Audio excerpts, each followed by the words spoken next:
এটা হলো আমাদের বাগানের সিঙ্গাপুরি গাছের কলা। এর মোচা বিশেষ বড়, গাছ খুব বড় নয়।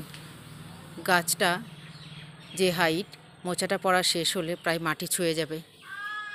আর সিঙ্গাপুরি কলার ছড়িগুলো এতটাই মোটা, প্রকৃতি এর ব্যবস্থা আগে থেকে করে রাখে।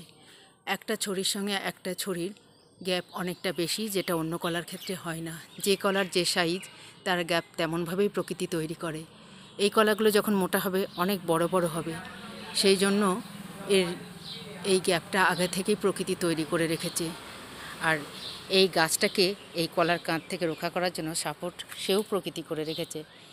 এই গাছটার চারাগুলো কলার কাঁদি পড়ার আগেই ঠিক 3 পাশ থেকে 4 পাশ থেকে ঘিরে তৈরি হয়ে গেছে। একদম গোড়ায় এই চারাগুলো উঠেছে। যতক্ষণে কলার কাঁদিটা ভারী হবে ততক্ষণে এই চারাগুলো একে খুঁটির মতন তার মাকে সাপোর্ট করবে। আর গাছটা শক্তপোক্ত হয়ে থাকবে, কলার বাদে ভেঙে পড়বে না। মানুষ সাপোর্ট দিলে সেটা সবসময় টেকে না, গাছ সেই সাপোর্টের জায়গা থেকে ভেঙে যায় ঝড় বৃষ্টিতে। কিন্তু গাছের গোড়ায় তার সন্তান যদি খুঁটির মতন সাপোর্ট করে, তাহলে সে রক্ষা পাবে, তার শিকড় দিয়ে তার মাকে ধরে রাখবে।